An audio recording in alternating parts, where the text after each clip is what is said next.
Tom Swift and His Motorboat by Victor Appleton. Chapter 7. A Brush with Andy. So unexpected was his encounter with Andy that the young inventor hardly knew how to act, especially since he was a guest of the young ladies. Tom did not want to do or say anything to embarrass them or make a scene. Yet he did want to have a talk, and a very serious talk, with Andy Foger. Miss Nestor must have noticed Tom's sudden start at his glimpse of Andy, for she asked, "Did you see someone you knew, Mr. Swift?" "Yes," replied Tom, "I did, that is—" He paused in some confusion. "Perhaps you'd prefer to go with them instead of taking lunch with girls who don't know anything about engines," she persisted. "Oh, no, indeed," hastened Tom to assure her. The person I saw wouldn't care to have me lunch with him." And the youth smiled grimly. "Would you like to bring him over to our table?" inquired Miss Carson. "We have plenty for him." "No, I think that would hardly do," continued the lad, who tried not to smile at the picture of the red-haired and squint-eyed Andy Foger making one of a party with the girls. The young ladies, fortunately, had not noticed the bully, who was out of view by this time. Tom was presented to Mr. and Mrs. Nestor, who told him how glad they were to meet the young man who had been instrumental in saving their daughter from injury, if not death. Tom was a bit embarrassed, but bore the praise as well as he could, and he was very glad when a diversion in the shape of lunch occurred. After a meal on tables under the trees in the grove, Tom took the girls and some of their friends out in his motorboat again. They covered several miles around the lake before returning to the picnic ground. As Tom was starting toward home in his boat, wondering what had become of Andy and trying to think of a reason why the bully should attend anything as tame as a church picnic, the objects of his thoughts came strolling through the trees down to the shore of the lake. The moment he saw Tom, the red-haired lad started back, but the young inventor, leaping out of his boat, called out, "Hold on there, Andy Foger, I want to see you." And there was menace in Tom's tone. "But I don't want to see you," retorted the other sulkily. "I've got no use for you." "No more have I for you," was Tom's quick reply. "But I want to return you these keys. You dropped them in my boat the other night when you tried to set it afire. If I ever catch you—" "My keys? Your boat on fire?" gasped Andy, so plainly astonished that Tom knew his surprise was genuine. "Yes, your keys. You were a little too quick for me, or I'd have caught you at it. Next time you pick a lock, don't leave your keys behind you." And he held out the jingling ring. Andy Foger advanced slowly. He took the bunch of keys and looked at the tag. "They are mine," he said slowly, as if there was some doubt about it. "Of course they are," declared Tom. "I found them where you dropped them, in my boat." "Do you mean over at the auction?" "No, I mean down in my boathouse, where you sneaked in the other night and tried to do some damage." "The other night?" cried Andy. "I never was near your boathouse any night, and I never lost my keys there. I lost these the day of the auction on Mr. Hastings' ground, and I've been looking for them ever since." "Didn't you sneak in my boathouse the other night and try to do some mischief? Didn't you drop them then?" "No, I didn't," retorted Andy earnestly. "I lost those keys at the auction, and I can prove it to you. Look, I advertised for them in the Weekly Gazette." The red-haired lad pulled a crumpled paper from his pocket and showed Tom an advertisement offering a reward of $2 for a bunch of keys on a ring supposed to have been lost at the auction on Mr. Hastings' grounds in Lanton. The finder was to return them to Andy Foger. "Does that look as if I lost the keys in your boathouse?"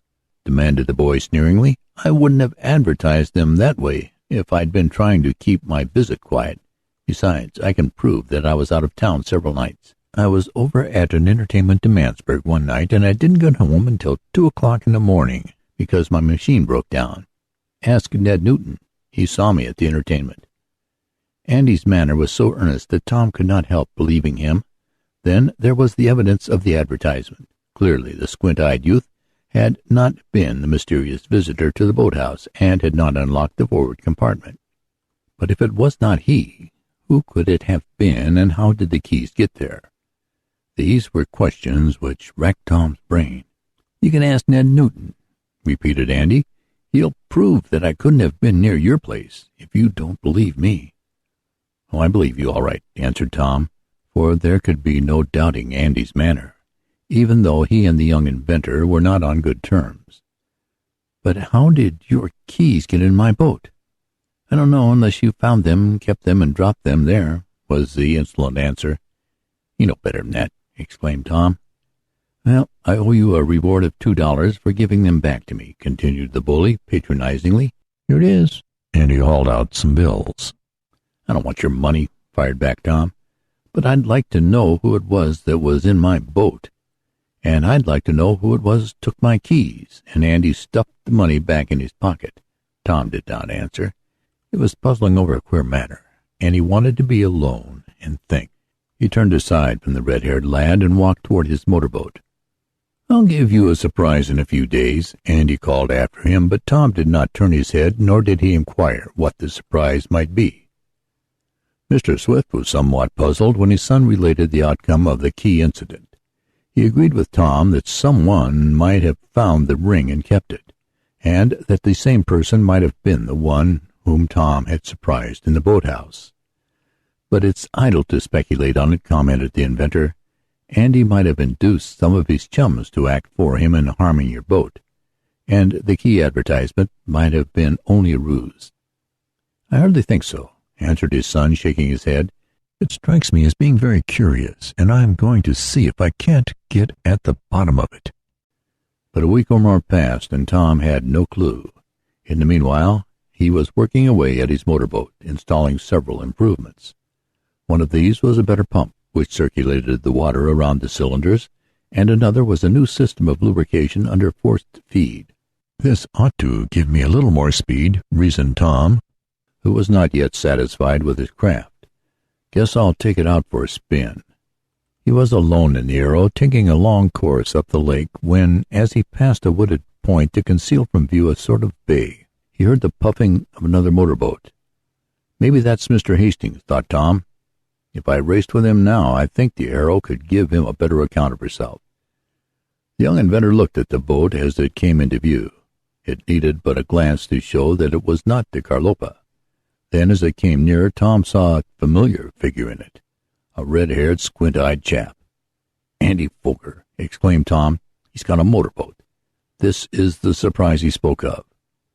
The boat was rapidly approaching him, and he saw that it was painted a vivid red.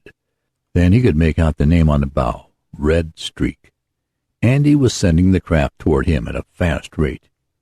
"You needn't think you're the only one on the lake who has a gasoline boat," called Andy boastfully. "This is my new one, and the fastest thing afloat around here. I can go all around you. Do you want to race?" It was a dare, and Tom never took such things when he could reasonably enter a contest. He swung his boat around so as to shoot alongside of Andy and answered, "Yes, I'll race you. Where to?" "Down opposite Kolb's dock and back to this point," was the answer. "I'll give you a start, as my engine has 3 cylinders. This is a racing boat." "I don't need a start," declared Tom. "I'll race you on even terms. Go ahead." Both lads adjusted their timers to get more speed. The water began to curl away from the sharp prows. The motors exploded faster and faster. The race was on between the Arrow and the Red Streak. End of chapter.